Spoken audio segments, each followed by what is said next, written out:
My mother called me on a Tuesday morning, and she was crying before I even said hello. Not soft crying. Not the polite, dignified kind of grief she'd always performed for occasions that required it. This was the other kind, the raw, cracked-open kind that comes from somewhere you didn't know could break. She was crying the way people cry when they've been holding something for so long that when it finally releases, they don't recognize the sound coming out of their own body. "Joy," she said, "I need you to hear me. I need you to know that I am so sorry. I am so sorry for what we did to you." I stood in the kitchen of the home I shared with my husband. Our home, in a neighborhood my parents had once told me they would never visit. And I held the phone, and I didn't say anything for a moment, because it had taken them 4 years to say it. For years since they sat across from me at the dining room table where I'd done homework and celebrated every Christmas and grown up believing I was loved without condition, and told me that if I married Marcus, they were done with me. Done. That's the word my father used. Not "we need time." Not "we're struggling with this." Done. Like I was a chapter they were finished reading. I had married Marcus anyway. And now my mother was on the phone, crying in the way that people cry when they've been undeniably, completely, unmistakably wrong. And the world has just made that fact impossible to ignore. I want to tell you the whole story, from the beginning, because the beginning is the part that hurts the most, and the end is the part that proves it was worth surviving. Please stay with me. Welcome back to Calm Family Stories. And if you're joining us for the very first time, welcome. You found a good one to start with. This is the channel where we tell the stories that the world needs to hear, but sometimes can't find the words for. Stories about love that refused to be smaller than the people who tried to diminish it. Stories about women and men who chose themselves and their truth even when the cost was enormous. Stories that hurt in the right places and heal in the right ways. Joy's story is going to hit you. I'm going to warn you right now. It is not a light listen, but it is one of the most beautiful, most honest, most fully human stories we have ever told on this channel. If you haven't subscribed yet, please do it right now, before we go a single second further, because this story is going to pull you in, and I need you to be part of this community before it does. Hit that subscribe button. Share this with someone who needs to hear that loving the right person is always worth the price. My name is Joye Callahan, and I grew up in Beaumont, Texas, a town large enough to have everything a small city needs and small enough that everyone who mattered knew your family name before they knew yours. We were comfortable. That's the word my mother, Patricia, used for our financial position, comfortable, in the slightly defensive way of people who want to acknowledge having enough without appearing to brag about it. My father, Dale Callahan, ran a regional insurance company that his own father had built from a single office operation in the 1960s. The company had grown, steadily and carefully, under my grandfather and then my father, into something with 12 offices across southeastern Texas and a reputation in the industry that carried genuine weight. We had a house with a finished basement and a swimming pool and a yard that was never less than perfectly maintained. We had a pew at First Methodist that had held Callahans for 40 years. We had season tickets to the university football program and a vacation that happened every July to the same lake house in the Texas Hill Country that my father's family had owned since 1978. I tell you all of this not to establish wealth, but to establish world. Because world is everything when you're trying to understand what happened. The world my parents built around me was not cruel. It was not uncomfortable or unloving. It was simply very, very specific about what it contained and what it didn't. My mother was the curator of that world with the same meticulous attention she brought to everything. The church socials, the neighborhood watch board, the junior league committees, the very specific geography of relationships that she tended like a garden. She was warm to the people inside the boundaries and cordial to the people outside them, and the distinction between those two categories was clear to her and never needed to be stated, because it was simply how things were. My father was quieter about it. Dale Callahan expressed his version of the world not through social management the way my mother did, but through the structure of expectation. He expected certain things. He expected his children, me and my younger brother, Cody, to attend certain schools, pursue certain paths, choose certain people. He didn't deliver these expectations as demands, exactly. He delivered them as the natural order, the way gravity is delivered. You don't announce gravity. You just fall the right way. I was a good daughter for 25 years. Not perfect. I had arguments with my mother and frustrated my father on occasion, and did the things that children do when they're testing the edges of the container they've been placed in. But fundamentally, I operated inside the world they built. I studied at the University of Texas. I got my degree in communications. I came home and got a job at a marketing firm in Houston, which was close enough to Beaumont that Sunday dinners were still possible, and which fit comfortably inside the picture of a life my parents had been composing since before I was born. I was not unhappy. That's the complicated part of this story that I want to make sure you understand. I was not an unhappy person straining against a cage. I loved my family. I loved the lake house and the Sunday dinners and First Methodist, and even, in its way, the very specific world of Beaumont, Texas. I just hadn't yet met the thing that would make the borders of that world visible to me. And then I met Marcus. I met Marcus James on a Wednesday evening in Houston at a professional networking event that I had not particularly wanted to attend, and only went to because my colleague Dana had bought tickets for both of us and couldn't find another taker. The event was the kind of professional gathering that exists primarily to remind you that everyone in a room is simultaneously trying to seem impressive and trying to assess everyone else's level of impressiveness, which makes the whole enterprise slightly exhausting. I was on my second glass of wine, and a conversation with a commercial real estate developer who was telling me more about his portfolio than I had emotional capacity to process when someone across the room laughed. Not a polite laugh, a real one, the kind that comes without asking permission, that has no interest in managing its own impression, that simply arrives at whatever volume the moment requires. I looked up. He was tall and broad-shouldered, in a suit jacket that he wore with the ease of someone who doesn't need clothes to announce anything because they're already doing the announcing. He was black and beautiful in the specific, unself-conscious way of a man who has long since stopped organizing himself around how he appears to other people. He was laughing at something someone had said, and the laugh was, I don't have a more precise word for it, alive. I looked away, back to the real estate developer. Looked back. He was looking at me now. I did not look away fast enough, which meant he saw me looking, which meant the moment registered as something more than accidental eye contact, and his expression shifted slightly, a small, unhurried smile, the kind that doesn't demand anything. He crossed the room 10 minutes later. Not immediately, not with the urgency that would have been performing confidence, but after enough time had passed that when he arrived beside me, it felt like a natural next step rather than a calculated approach. You look like you're suffering, he said. I blinked. Excuse me? The man you were talking to. He nodded toward the real estate developer, who had moved on to a new victim. He was either explaining his entire financial history or describing a dream he had in great detail. Either way, you had the face of someone suffering politely. I laughed before I could help it. It was the portfolio, I said. Every property. In order. Chronological or by zip code? Honestly, I'm not sure there was a system. He extended his hand. Marcus James. Joye Callahan. What do you do, Joye Callahan? Marketing. Brand strategy. You. I'm a physician, he said. Emergency medicine. Which surprised me. Not because it shouldn't have, but because there was a quality to him that I hadn't associated with the particular kind of exhaustion that emergency medicine doctors carry. He seemed too present, too unguarded, for the kind of work that requires you to hold an enormous amount of human suffering and keep functioning. I said something like that, clumsily, because the wine had lowered the filter on my social editing.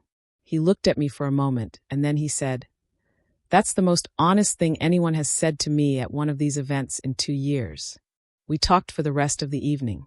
He was from Atlanta originally, had grown up there, the son of a minister father and a high school principal mother, the oldest of 3 children. He'd done his undergraduate at Morehouse, medical school at Emory, residency at a hospital in Houston, and had been in Houston for 3 years on staff at one of the major medical centers. He talked about medicine the way people talk about a vocation. Not a job, not even a career, but a calling that had organized itself around him before he fully understood what was organizing. He'd known since he was 9 years old, watching a doctor in his neighborhood save someone's life, that this was the direction. He asked questions the way some doctors do, with the specific quality of attention that comes from a professional life of paying close attention to what people actually say versus what they say they mean. He listened to my answers completely before formulating a response. He remembered details from 15 minutes earlier and brought them back with the naturalness of someone for whom other people are genuinely interesting. By the end of the evening, I understood something that I would spend the next several months trying to argue myself out of and failing. This was not an ordinary person. This was the kind of person who arrives infrequently in a life, and who, when they arrive, reorganizes everything simply by being there. We went for coffee the following Saturday. Coffee became dinner. Dinner became every weekend. Every weekend became the texture of my daily life. The person I called when something happened. The voice on the other end of the phone that made the end of a long day feel like arriving somewhere. For months in, I knew what this was. 6 months in, he said it first, and the way he said it, simply, directly, without performance, as a fact he was communicating because it was true and he didn't believe in keeping true things hidden, made me cry in the parking lot of the restaurant where we'd just had dinner. He held me in that parking lot and said, "I didn't mean to make you cry." "You didn't," I said. I'm not used to something being this real." He kissed my forehead. "Get used to it," he said. I tried. God, I tried. But before I could get used to it, I had to tell my parents. I told my mother first on a Sunday phone call, which was the established structure for communication of anything significant. You told Mom first. Mom processed and then delivered the information to Dad in whatever form she determined was most effective. This was the family's communication infrastructure, and had been since before I was old enough to understand why. I'd been building to it for 3 months. 3 months of letting the relationship become fully real before introducing it to the element that I had, I'll be honest with you, been afraid of. I'd told myself the fear was just the natural anxiety of introducing a serious relationship to parents. I hadn't let myself look at the more specific shape of what I was afraid of. "Mom," I said, "I've been seeing someone. It's serious. I want you and Dad to know." "Oh, Joy." The warmth in her voice was immediate. "Tell me everything. Who is he? Where's he from?" "His name is Marcus James. He's a physician, emergency medicine, at Memorial Hermann. He's from Atlanta originally." I stopped for half a second. "He's wonderful, Mom. He's genuinely one of the best people I've ever met." A pause. Short. "A doctor," she said. "That's..." Another pause, longer this time. "What does he look like?" And there it was. Not "tell me more about him." Not "what's he like." What does he look like? Because she was asking a different question. She was asking the only question, in that moment, that mattered to her. And she was asking it in the only way she could bring herself to ask it in a direct enough form to get the information she needed. "He's black, Mom," I said. The silence that followed lasted 4 full seconds. I counted them. "I see," she said. "Mom, I think we need to have a proper conversation about this, Joy. Your father needs to be part of this conversation." "I know. Can you come home this weekend?" I went home that weekend. I drove the 90 minutes from Houston to Beaumont on a Friday evening with the specific weight of someone going towards something they know will be hard and cannot avoid. I'd told Marcus I was telling my parents. He'd squeezed my hand and said, "Call me when you're done, whatever happens." My parents were at the dinner table when I arrived. Already at the dinner table, which meant the conversation was already organized, already structured, already decided in its essential shape before I sat down. My mother had made my father's favorite meal, which was the thing she did when she needed him to be in a certain kind of mood: pork chops, mashed potatoes, green beans from the garden. The good china. I sat down. We said grace. We ate. For 20 minutes, we talked about nothing. My mother asked about work. My father asked about my car. Cody, my brother, who was home for the weekend from Austin where he was doing his MBA, kept his head down over his plate with the expression of someone who had been briefed and had chosen the strategy of aggressive non-participation. And then my father set down his fork. Your mother told me about this man you're seeing, he said. His name is Marcus, I said. My father looked at me with the expression he used when he was delivering something he'd decided on and was not offering for discussion. I had seen that expression my whole life. It usually appeared around financial decisions or family policy. Things that were not debates. This isn't something I expected to be talking about with you, he said. I thought, your mother and I thought, that we'd raised you with certain values, certain understandings about how the world works and what makes a family work. I have your values, Dad, I said. Then you understand why this concerns us. I understand that you're concerned, I said carefully. What I don't understand is why a man who is kind, educated, successful, and who loves me is a concern rather than a cause for celebration. My mother flinched slightly. Not because the words were wrong, because they were right, and right in a way that was harder to sit with than wrong would have been. It's not about any of those things individually, my mother said. It's about joy. You have to understand what you'd be signing up for. The difficulty of it. The way people look at a couple like that. What your children would face. We're thinking about your future. You're thinking about your comfort, I said. And I said it quietly, not with accusation, just as the other true thing in the room. My father's jaw tightened. We're thinking about this family. I am this family, I said. And so is Marcus, if this goes where I believe it's going. The silence was different from my mother's silence on the phone. This one had edges. This one had everyone at the table knowing exactly where the conversation was heading and nobody quite ready to say the last few words that would make it official. My father said them. If you continue this relationship, he said, and if this goes where you say you believe it's going, we won't be part of it. I want to be clear, Joy. This isn't an opinion. This is where we stand. I looked at my father, the man who had taught me to ride a bike in the driveway of this house, who had sat in the front row of every school performance, who had handed me the keys to my first car with the expression of a man doing the thing he was most afraid of, and doing it anyway because I needed it. The man I had loved my entire life. Are you giving me an ultimatum?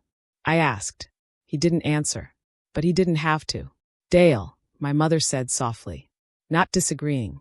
Managing the pacing. I'm being honest with my daughter, my father said. Because I love her enough to be honest. I sat at that table for the rest of the meal. We finished dinner.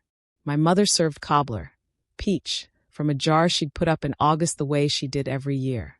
We ate the cobbler. We talked about nothing again. That night, in the bedroom I'd grown up in, I lay in the dark and I made the decision that I had actually made months before. Before I'd driven home, before the dinner table, before the good china and the pork chops and my father's careful ultimatum. I'd made it the night Marcus had said I love you in the parking lot, and I had understood, in the physical way of something landing in the body rather than the mind, that this was the real thing, and that the real thing was worth the real cost. I called Marcus at midnight. How did it go? He asked. I told him. He was quiet for a long time. Then he said, Joy, you don't have to do this for me. I'm not doing it for you, I said. I'm doing it for me. And for us. Those are the same thing, but I need you to know which one is primary. Another quiet. Are you sure? He said. I have never been more sure of anything, I said. Then we go forward, he said. We go forward, I said. I need to tell you what happened after that dinner, because the story of being cut off is never just the moment of the cutting. It's the weeks and months and years that follow. The specific, grinding, daily cost of a decision that people who haven't made it tend to underestimate. My parents did what they said they would do. Not dramatically. Not with a final confrontation or a formal letter, or the kind of operatic exit that makes it easier to process, because at least the performance contains the pain in a defined shape. They simply withdrew, became unavailable. The Sunday calls stopped. The invitations to dinner stopped. My mother's number showed on my phone with decreasing frequency and then not at all. My father called once, 3 weeks after the dinner. He asked if I had given the situation any further thought. I said yes. He asked if my conclusion had changed. I said no. He said he hoped I knew what I was doing. I said I did. The call lasted 6 minutes. That was the last time he called for 2 years. I want to talk about what that was like. Not as performance of grief, but as honest accounting, because the people who hadn't lived it needed to understand what the choice actually cost. First, the holidays. Thanksgiving that year, I drove to Houston from our apartment. Marcus and I had moved in together by then, and I made dinner for the two of us in our kitchen. His family was in Atlanta. My family was 90 miles away in a house I wasn't welcome in. Marcus made his grandmother's sweet potato pie from a recipe he'd called her 3 times to get right, and we ate it at our small kitchen table. And it was genuinely wonderful. And also underneath the genuine wonderfulness was the specific grief of an absence I hadn't chosen. Christmas was Marcus's parents' house in Atlanta. I'll tell you about that in a moment. But the drive to the airport that Christmas, passing the exit for Beaumont on I-10 and not taking it, that was a specific physical experience I still remember in my body. Second, the secondhand knowledge that arrived without my asking. A cousin who texted periodically and who, out of what I believe was genuine affection and poor judgment about what was helpful, kept me updated. My mother had told people at church that Joye was going through a difficult period. My father had told his business partner something about my having made a poor choice. Cody, my brother, who had sat at that dinner table with his head down, had apparently tried to say something in my defense and had been told to stay out of it. I heard all of this. I couldn't not hear it. The world is connected and families are porous and information finds its way. Third, the professional dimension. My father's network was extensive in southeastern Texas, and I had built the early part of my marketing career on relationships that connected, at various points, to his world. Some of those connections cooled. Not transparently, not in ways I could point to and say definitively, but in the specific way of social capital that is quietly redirected. A referral that didn't materialize. A lunch that was proposed and never scheduled. I am not presenting this to claim my father did it intentionally. I don't know that he did. But the withdrawal of a family from a life that has been embedded in that family's world has consequences that extend beyond the emotional, and I experienced those consequences. Fourth, and most painfully, the weight of it on Marcus. He never complained. I want to say that clearly. Marcus James is not a man who complains. He saw what the estrangement was costing me and he held it with me. Not by minimizing it, not by pretending it wasn't real, but by being so consistently and completely present that the pain of what was missing was balanced by the reality of what was there. But I knew. I saw it in the moments when my mother's number didn't appear on my phone and something in my face changed before I could stop it. I saw it in the way he'd look at me after a good evening and then look at his phone, thinking about calling his own parents.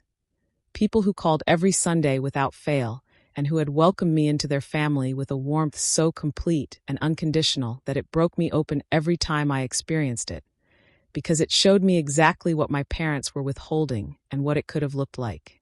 His parents, Dr. Leonard James and Mrs. Evelyn James, were the first people who ever made me feel like the choice I'd made was not just defensible but right. His mother, Evelyn, who had been a high school principal for 25 years and who had the specific authority of someone who has spent decades being the person rooms looked to, took my face in her hands the first Christmas I came to Atlanta and said, "You are exactly who I hoped for my son. You are welcome in this family as long as you love him well." I cried into her shoulder for about 3 minutes while Marcus stood behind her making the helpless face men make when women cry at the right thing. His father, Leonard, a minister with the specific kind of spiritual authority that comes from a lifetime of sitting with people at the worst moments of their lives, shook my hand at the door and said, "Our son doesn't love small.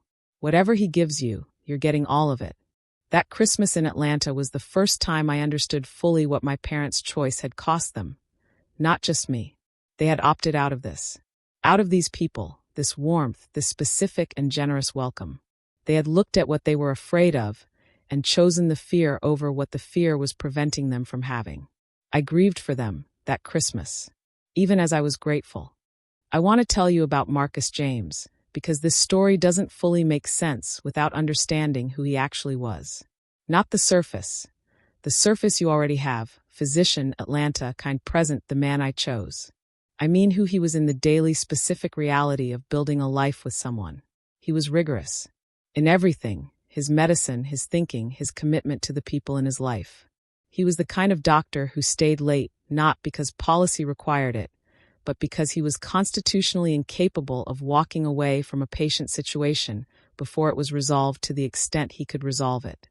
His colleagues at Memorial Hermann respected him with the particular respect that professionals give each other when the respect is based entirely on demonstrated competence rather than seniority or politics. He was also deeply, unhurriedly kind in the way of someone for whom kindness is not a performance of character, but the actual character. He remembered the names of every person who mattered to the people he loved. He called his parents every Sunday. He texted his younger siblings on their birthdays with the specific kind of message that told you he'd been paying attention all year. He tipped generously and thanked service workers by name and held doors and was, in the accumulated evidence of 1,000 small choices, exactly who he presented himself to be. He was funny. Lord, he was funny, dry and quick and slightly absurdist, with the timing of someone who has observed human behavior closely enough to find it consistently surprising and delightful. He could make me laugh in the middle of arguments, which was both a gift and occasionally infuriating. He was, in the specific way that matters most in a long-term partnership, safe. I mean this in the psychological sense. The sense of being fully known and fully accepted, and not having to manage the version of yourself you present to the person you're with. I had been, before Marcus, someone who maintained a slightly curated version of herself even in close relationships. With him, the curation was unnecessary. He had seen the uncurated version early. I was not always graceful in those early months. I was figuring things out about myself that required some mess, and he had chosen it deliberately and without reservation. That is not a small thing. That is actually the whole thing. We got engaged 2 years after the networking event. Not with fanfare. Marcus proposed at home, in the kitchen, on a Tuesday evening when I was making pasta, which I have always maintained was an ideal proposal setting because the informality of it told me everything about how he intended us to be. He said, "I want to marry you. I've known it for a long time, and I've been trying to find the right moment, and I've decided there's no right moment, and any moment with you is the right one." The ring was his grandmother's. Not because he couldn't afford a ring. He could, obviously. But because his grandmother, who had passed the year before, had specifically asked that he give it to the woman he was going to marry, because she had watched him grow up and knew what he was capable of loving, and wanted the woman who received that love to have something that had already survived. I wear it still. I said yes in the kitchen with pasta water boiling over on the stove, and he laughed and dealt with the pasta, and we ate dinner and planned a life. And then I had to deal with my parents. I told my parents about the engagement in the only way that felt honest. I called them. Not together. My mother first, the established protocol. The call lasted 4 minutes. She said, "I see," she said. "I had hoped you would come to your senses." She said, "I can't tell you I'm happy for you, Joy, because I'm not." And then she said, "Your father will want to talk to you," and put him on. My father's call lasted 7 minutes. He asked if I understood what I was doing to the family. He asked if I had considered what our children would face. He said, and this is the sentence I have turned over more times than any other, the one that lived in me the longest and cost the most to carry. He said, "When this ends, and it will end, I hope you can find your way back to the life you should have had. When this ends. Not if. When."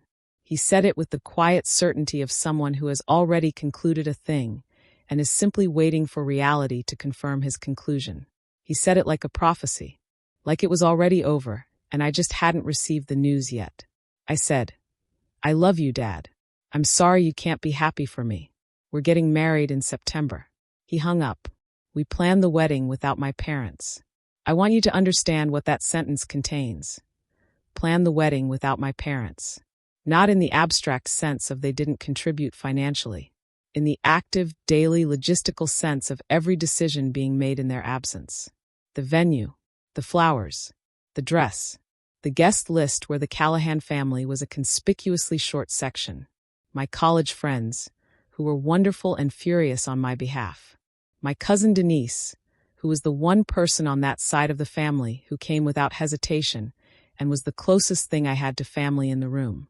Marcus's family, Leonard and Evelyn, his sister Priya and her husband, his brother Devon, the aunts and uncles and cousins who descended on the venue in Atlanta with the energy of people who take celebrations seriously. They were extraordinary. They made the room full. They made it so full of love and noise and laughter that the absence on my side was not absent. Present but not devastating.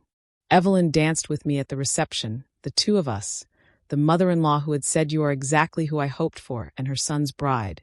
And I thought, this is family. Not the one you're born into necessarily. The one you build. Cody came to the wedding. He came without telling our parents, which cost him something I never fully knew the extent of. He stood up for me. He danced with me. He shook Marcus's hand and said, I know I should have said this sooner, but I'm glad my sister found you. Marcus pulled him into a hug that lasted longer than handshakes do, and Cody, who was 24 and trying to figure out what kind of man he wanted to be, held on. My parents did not come. The photographs from our wedding are some of the most beautiful things I own. Marcus's face when I walked toward him. The joy in that room. Evelyn's proud tears. Priya and Devon making the specific faces siblings make when their sibling's life is going exactly right.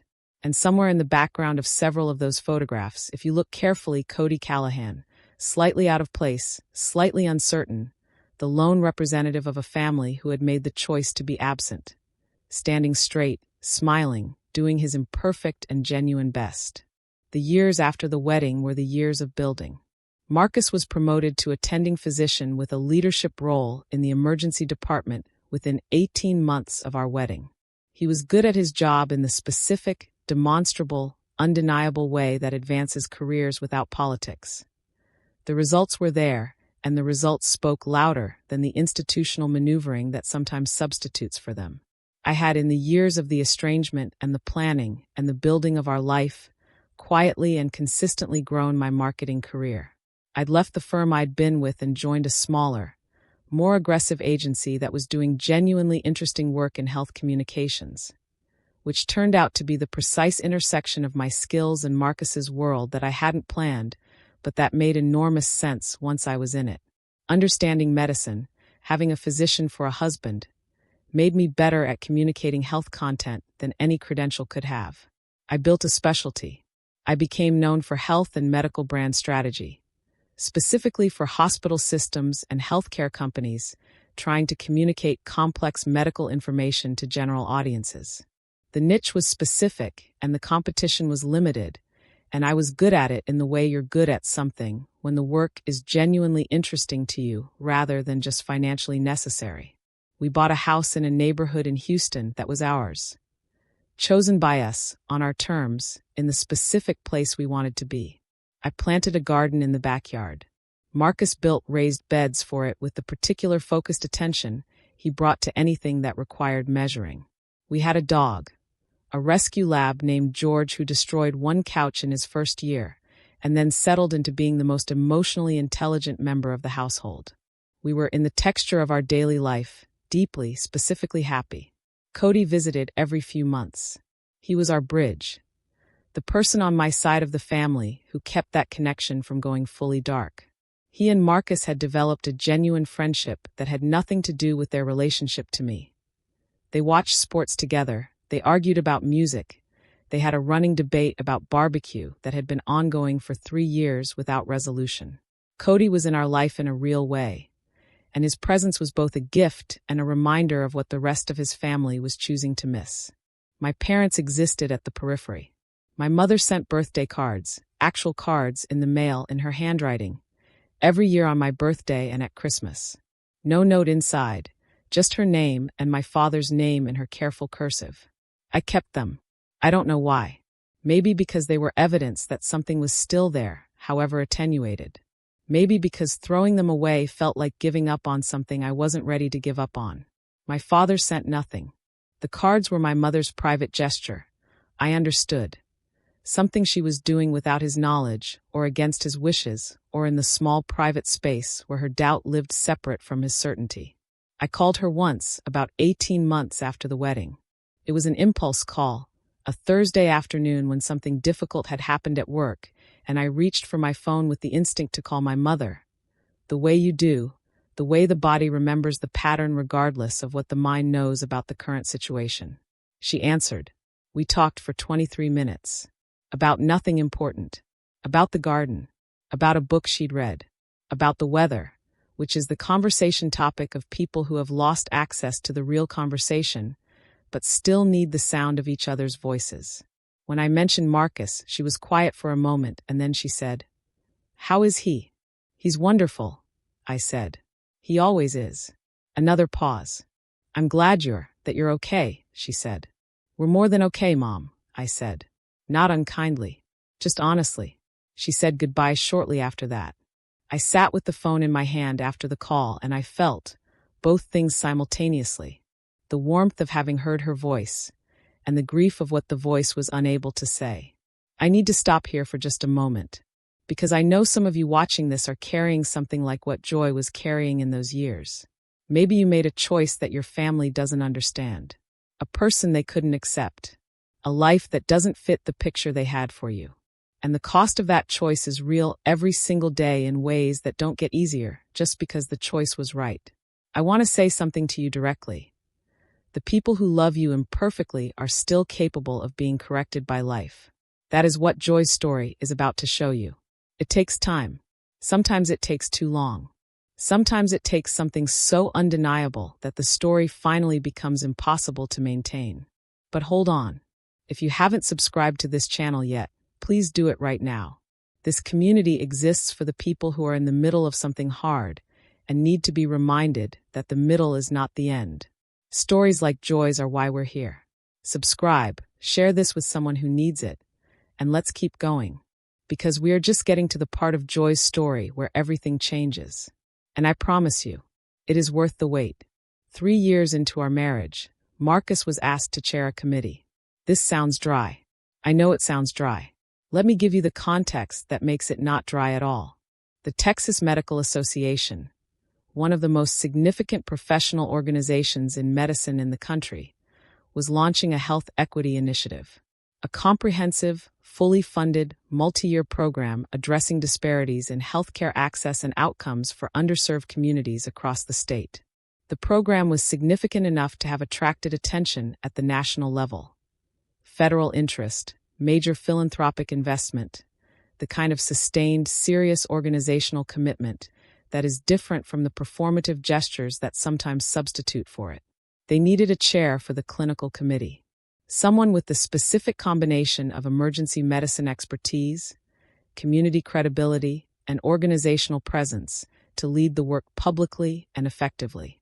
They asked Marcus. He came home and told me about it over dinner.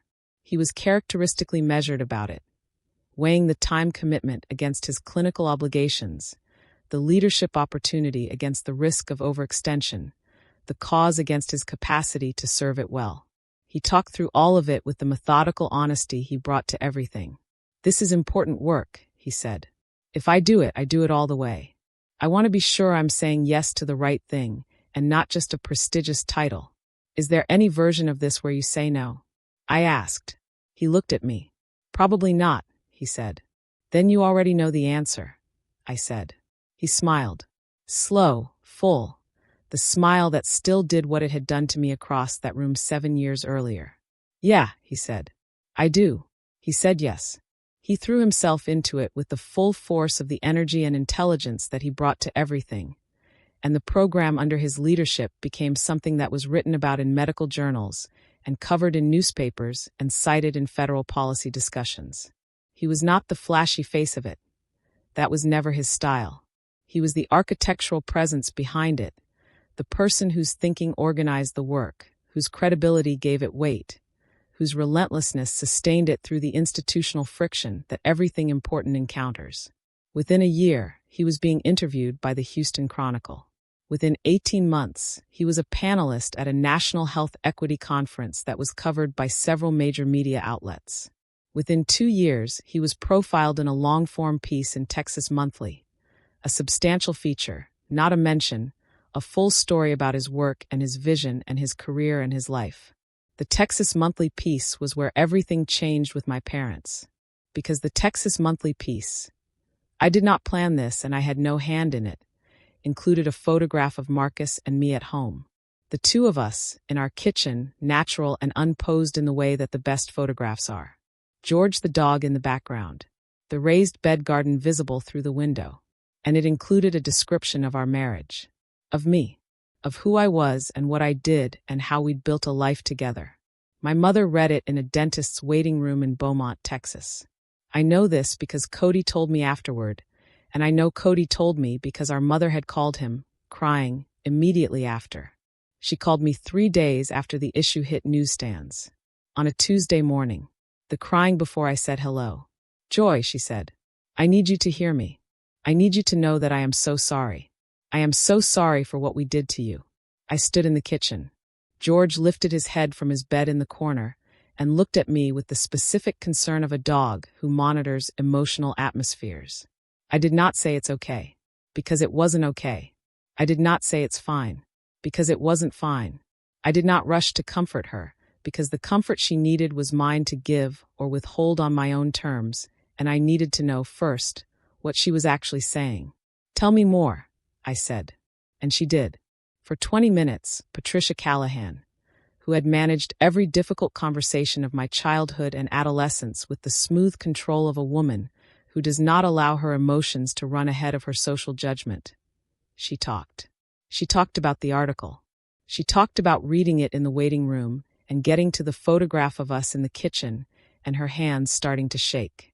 She talked about reading about Marcus's work, the specifics of what he was building, what it was doing for people who needed it, the specific human good of it, and feeling something arrive in her chest that she didn't have a category for. She talked about calling my father in from the other room and making him read it. She talked about him reading it in silence, turning each page carefully, going back and reading certain sections again. She talked about his face when he finished. What did he say? I asked. She was quiet for a moment. He didn't say anything for a long time, she said. And then he said, Joy, he said, what have we done? I sat down. George came and put his head on my knee. I should have fought harder, my mother said. When you called and told me about him. When you came home that dinner. I let your father. I let us. I let what we thought we knew override what I was watching happen right in front of me. A daughter who was happier than she'd ever been and a man who. Her voice broke again. The article says he's one of the most important voices in health equity medicine in this state. It says he's changing outcomes for people who the system had given up on. And we tried to take that from you. We tried to take him from you. You didn't succeed, I said. Quietly. No, she said. Because you were braver than we deserved. I held the phone and I breathed. What do you want, Mom? I asked. Not harshly. Genuinely. What are you asking for right now? I want to meet him, she said. If you'll, I know I don't have the right to ask. I know that. But I want to look him in the eye and say to him what I should have said years ago, which is, welcome. And I'm sorry it took me this long. And Dad, I said. The pause was significant. He'll come, she said. He's a proud man, Joy. He's a proud man who is sitting with something very heavy right now. He'll come. I said I would talk to Marcus. I told Marcus that evening. He was already home when I got upstairs. He'd had a shorter day than usual, which meant 10 hours instead of 13. And he was reading on the couch with George pressed against his leg with the full conviction of a dog who has found his permanent spot. I sat across from him. My mother called today, I said. He put down the book. I told him everything. All 20 minutes of it. I watched his face while I talked. Not performing the story for his reaction, just telling it and watching him receive it with the complete attention he brought to everything. When I finished, he was quiet for a moment. Then he said, How are you feeling? I don't know yet, I said honestly. I'm still figuring out what I feel. He nodded. Take your time. She wants to meet you. Them, my father too, apparently. Okay, he said. Okay, I said. Just like that. He looked at me with the expression he had for things he'd already thought through. Joy, these are your parents. Whatever they did, and what they did was wrong, and I'm not going to pretend otherwise. They're your parents. You've been carrying the absence of them for 4 years, and it has cost you something real every day. If they're ready to show up differently, I'm not going to be the reason that doesn't happen. Marcus, I'm serious, he said. I'm not a man who can't handle a difficult conversation with 2 people who are going to need to apologize to me. I can handle that. What I can't handle is you not having your parents in your life because of me, when you're the person who wanted them there from the beginning. I looked at him for a long time. You're going to make me cry again, I said. You say that like it's a bad thing, he said. It's inconvenient. Cry if you need to, he said. Then let's figure out when we're doing this dinner. We did it at our house. My choice, and Marcus agreed it was right. Neutral ground that was also our ground, that communicated something without requiring a speech about it. I made my mother's recipe for pot roast, which was a deliberate choice that my mother would understand the language of when she walked into the kitchen and smelled it. Cody came too because I needed him there and because he'd earned it, for years of being the bridge, of showing up when our parents didn't, of standing at my wedding when he wasn't sure what it was going to cost him. He was the first to arrive, 40 minutes early, and he spent those 40 minutes in the kitchen eating cheese from the charcuterie board I'd assembled and being loudly unhelpful while I tried to finish cooking. Are you nervous? He asked. Yes, I said. Don't be, he said. Marcus could charm the paint off a wall. Dad doesn't stand a chance. It's not about charm, I said. No, he said more seriously. I know it's not.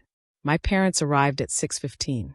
Together, which told me something about the negotiation that had preceded the evening. My mother had dressed carefully. The specific careful of someone who wants to convey respect without overdressing for a casual occasion. My father was in slacks and a button-down, which was his version of meeting someone halfway. I opened the door. My mother looked at me for a moment. Really looked, in the way she had when I was small, and she was checking whether I was okay, an old reflex that apparently survived everything. And then she pulled me into a hug. A real hug. Not the brief, managed hug of a woman who is performing maternal warmth. A hug that lasted long enough to be honest. Hi, Mom, I said. Hi, baby, she said, in the voice from before everything. The voice I'd been missing for 4 years without knowing exactly what I was missing. My father was behind her. He hugged me too, also real, also lasting a beat longer than the controlled version he usually deployed. He smelled like the same aftershave he'd worn my entire life, and something about that, the continuous physical reality of a parent, unchanged through everything, made my chest tighten. Hi, Dad, I said. Hi, sweetheart, he said. Marcus was in the living room. I brought my parents through, and he was standing, not performing it, just standing the way he stood when he was meeting someone he wanted to meet well. And he extended his hand. My father took it. That handshake lasted slightly longer than handshakes do. My father looked at Marcus the way he looked at things he was assessing, directly, without social cushioning, because Dale Callahan did not do social cushioning. And Marcus looked back with the steady, undefensive directness that was simply how he looked at the world. Marcus, my father said. I'm Dale Callahan. Dr. Callahan, Marcus said, using his title, which my father didn't have, but which Marcus offered as a form of respect that communicated something precise. Dale, my father said. And then, and this is the part where I could have collapsed right there in the living room. I owe you an apology. And I'd like to give it to you properly, if you'll allow me. We sat in the living room. George investigated everyone thoroughly, and then settled at Marcus's feet with the decisive loyalty of a dog who has made his assessment and committed to it, which made Cody laugh and broke the tension in the room by about 40%. My mother had tears on her face from the moment she sat down, and I think she'd accepted that they were going to be there and was not going to fight them. My father sat forward in the chair, the way he sat when he was doing something that required his full presence.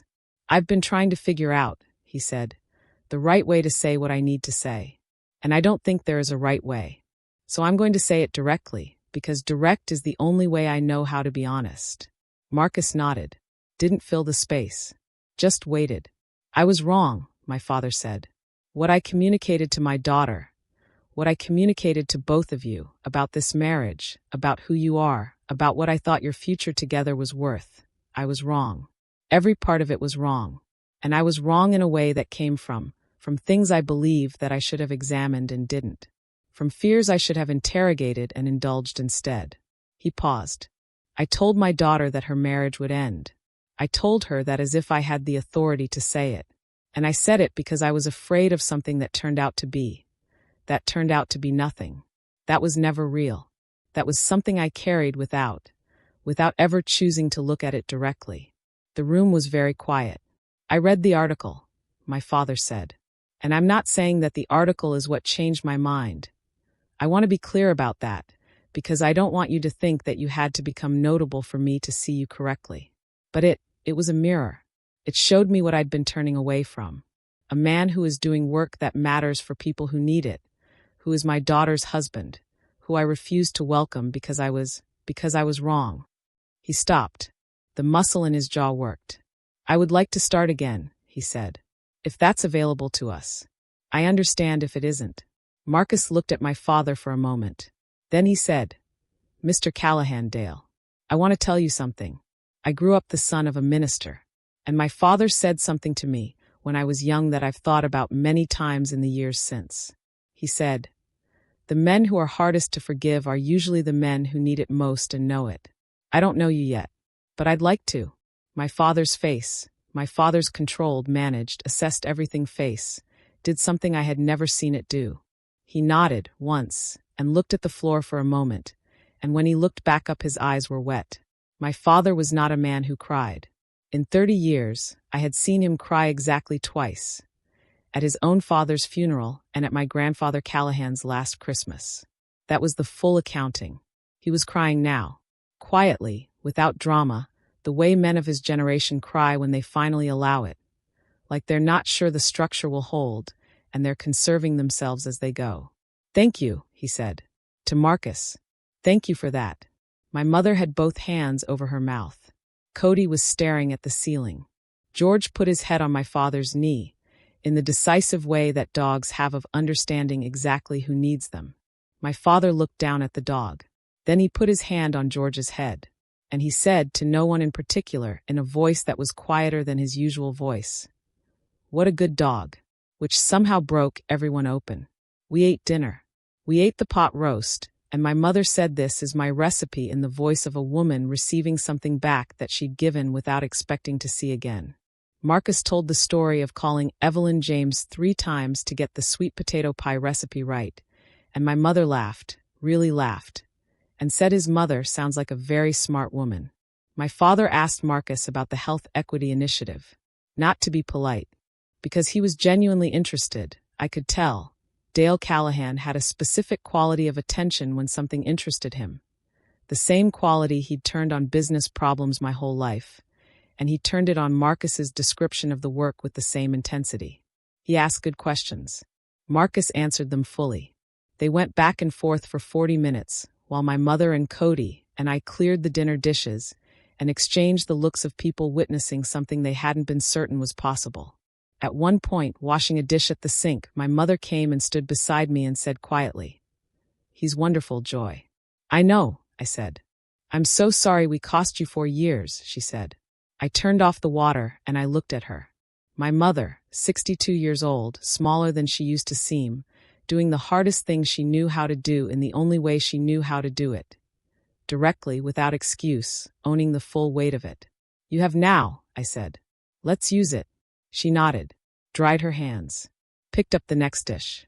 I want to tell you what the next year looked like, because stories about reconciliation sometimes skip the aftermath in ways that are dishonest about how reconciliation actually works. My parents did not become different people overnight. My father's deep-held beliefs about the world did not dissolve in a single dinner. My mother's social instincts, the sorting mechanism, the managed warmth, did not simply switch off. What changed was the choice they made to be in my life on my terms, in the world I had built, with the person I had chosen, and to do the ongoing work that the choice required. My father started reading about health equity. He started reading about the history of racial bias in medicine, about the specific research on differential outcomes for Black patients and the systemic causes. He read, because this is how Dale Callahan processes the world, through information, through the evidence. and the reading changed him in the incremental, cellular way that reading changes people when they're doing it honestly. He called Marcus one afternoon, 3 months after the dinner, to ask a specific question about something he'd read. Marcus called me afterward and said, "Your father called me about a paper." "I know," I said. "He mentioned he was going to." "He'd read the whole thing," Marcus said, "cover to cover. He had specific questions about the methodology." "Good questions, Joy. Sharp questions." I was quiet for a moment. "That's how he loves," I said. "He pays attention. When he actually shows up, that's what it looks like." My mother made Sunday dinners a regular thing.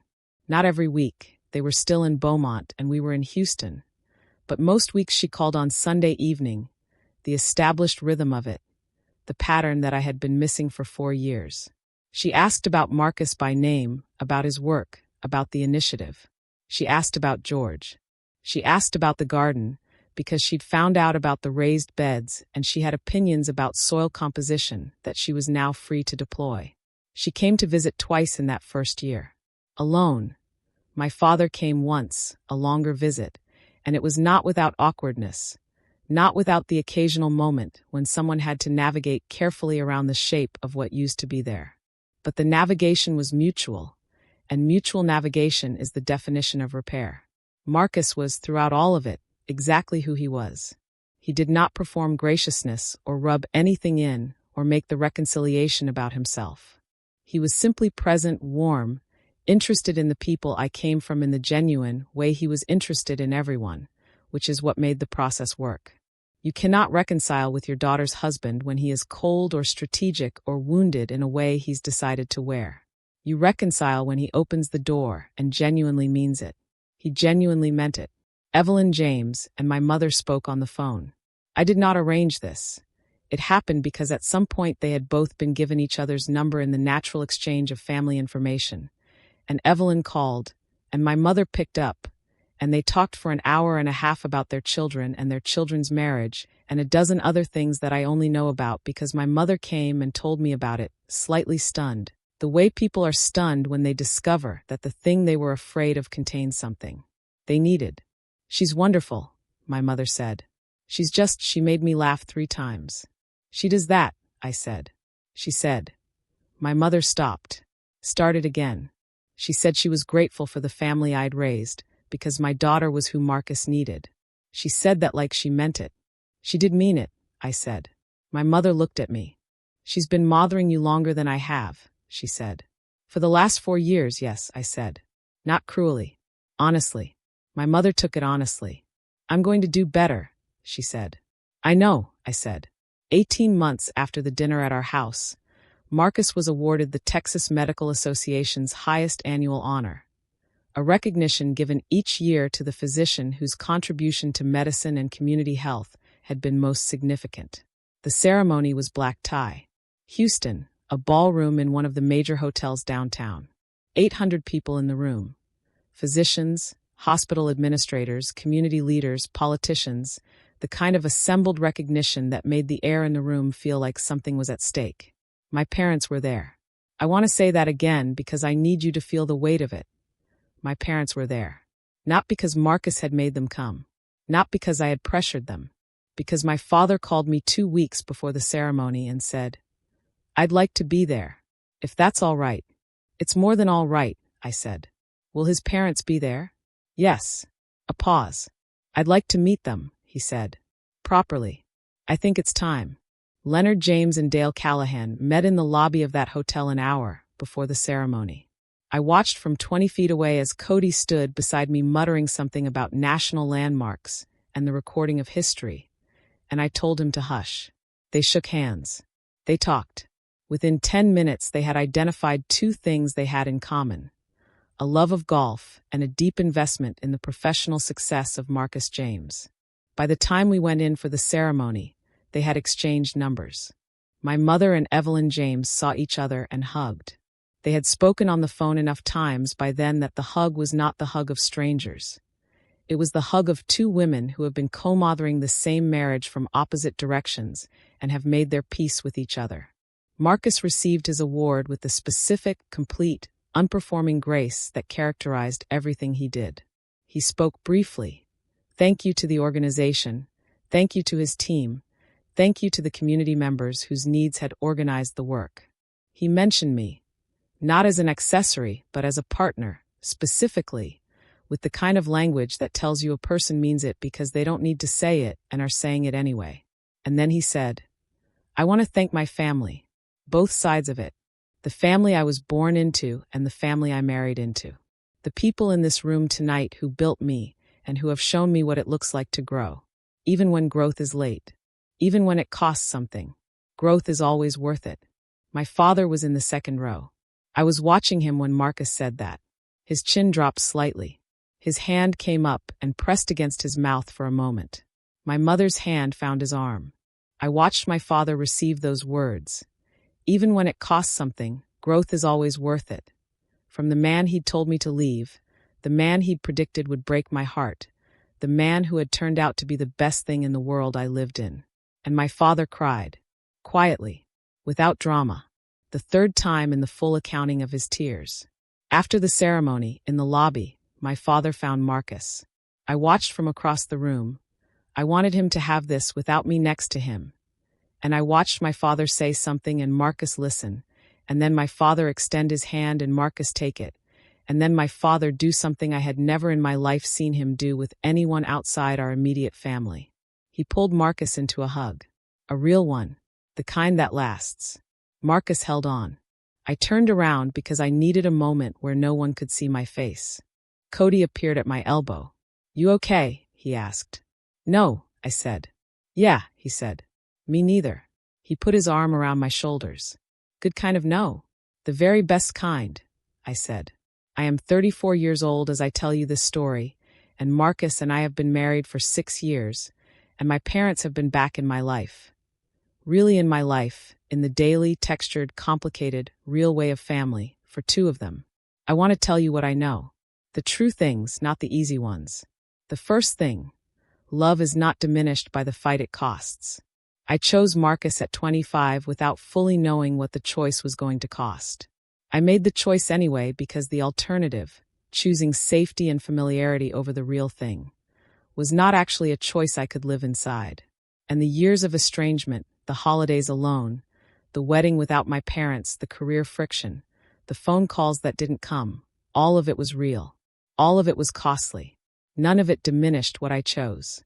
If anything, the fact that I held the choice through all of that made it more fully mine. You don't own a choice that cost you nothing. You own a choice that cost you something and you made it anyway. The second thing, other people's prejudice is not a reflection of your worth. My parents' rejection of Marcus was not about Marcus. My father's ultimatum was not about who my husband was. It was about what my father had been taught to fear, what he had never been asked to examine, what he had carried so long and so automatically that it had calcified into something he mistook for principle. The things people assume about you based on the most superficial possible reading of who you are tell you exactly nothing about who you are. They tell you about the limits of the person assuming. That's all. Marcus knew this. He lived this. He had spent his entire life in a world that had made assumptions about him based on things that had nothing to do with his character, his intelligence, his capacity for love, his commitment to his work, his quality as a human being. He had developed, from that experience, the specific serenity of someone who has learned to source their identity from something more durable than other people's opinions. I learned that from him. I'm still learning it. The third thing, growth is always possible and it is never too late. My father changed. Patricia Callahan changed. Not completely, not without struggle, not in ways that erased what had come before. But they changed. The article was the occasion, but the change was the result of choosing to see. Choosing deliberately and at real personal cost, to look at what they'd been avoiding and to let what they saw reorganize them. That is hard. I want to honor how hard that is. Pride is not a small thing to put down. A lifetime of unexamined belief is not a small thing to begin examining.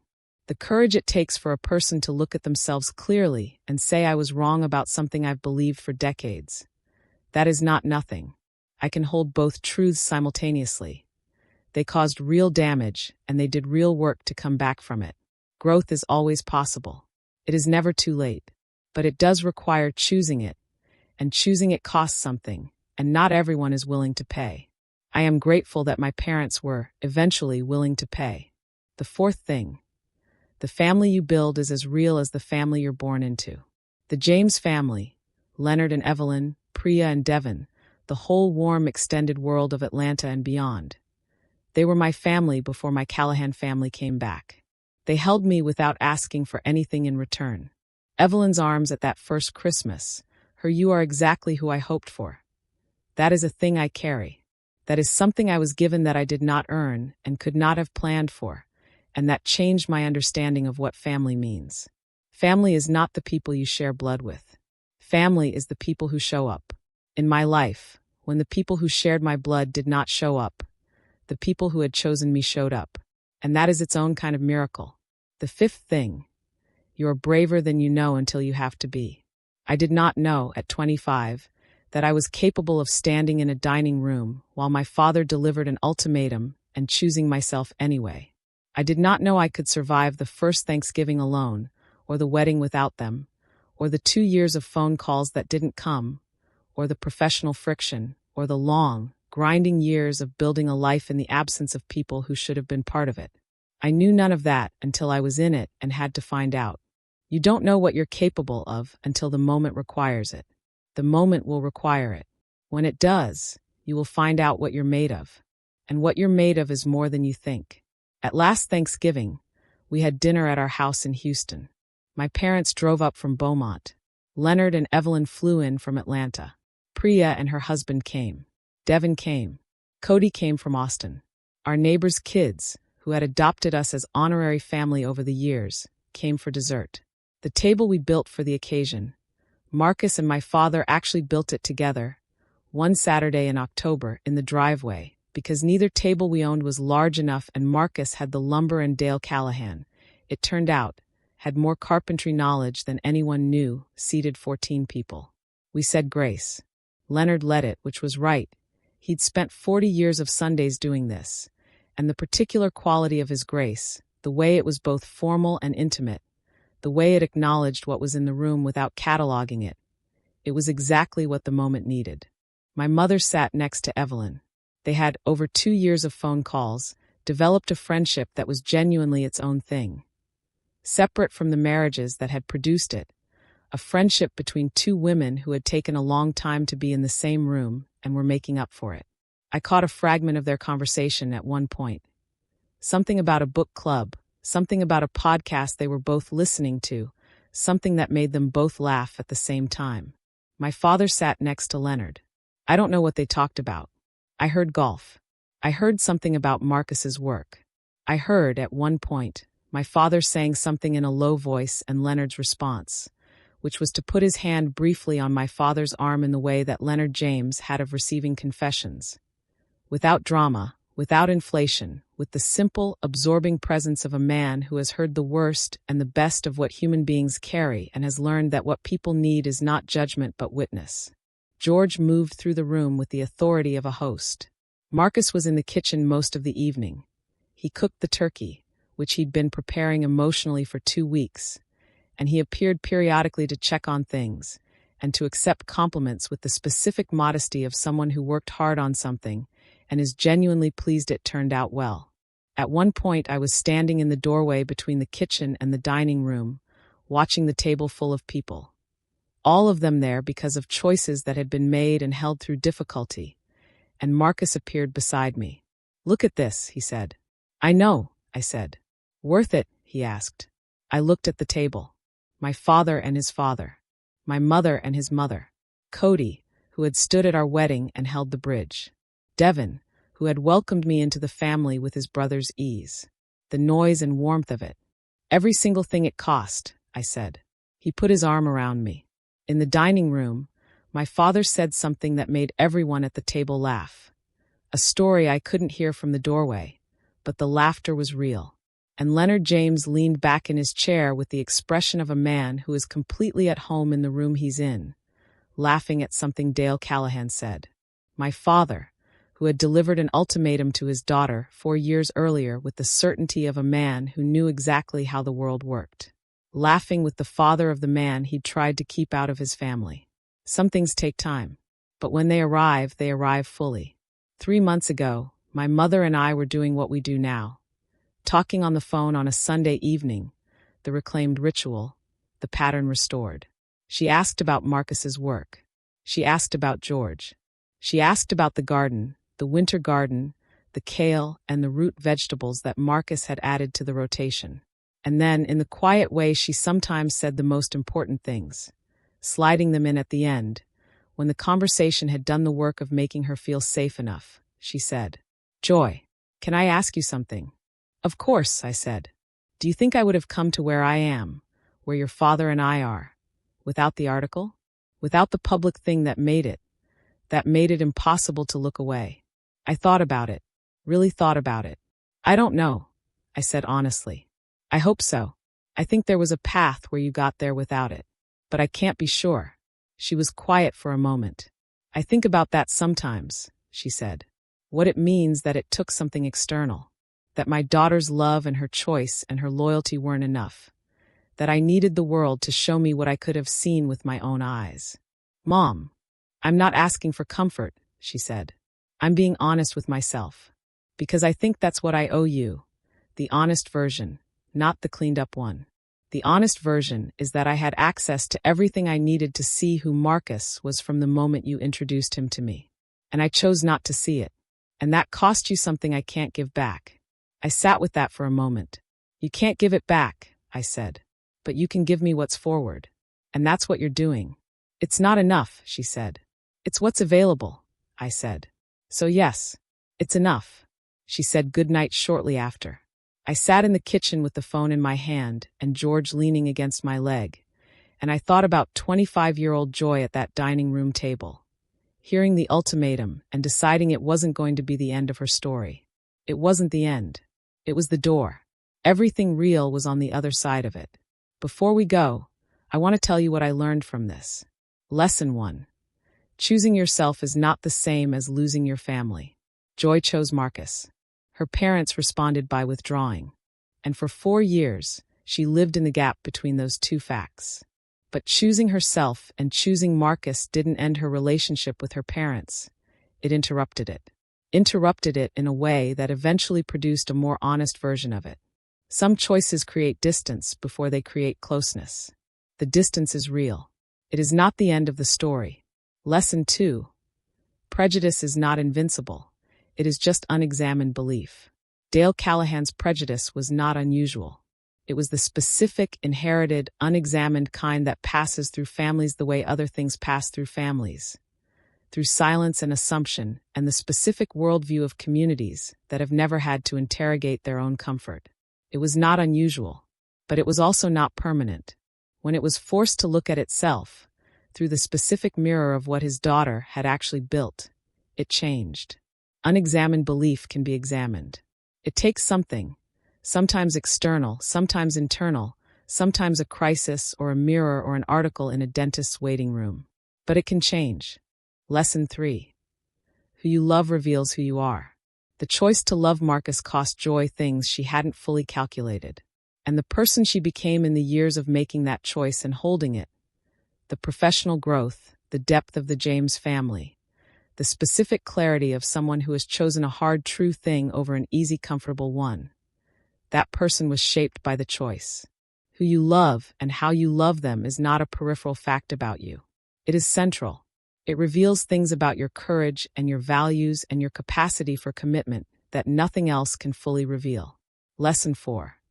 Forgiveness is not the same as forgetting, and it is not the same as absolution. Joy forgave her parents. She let them back in.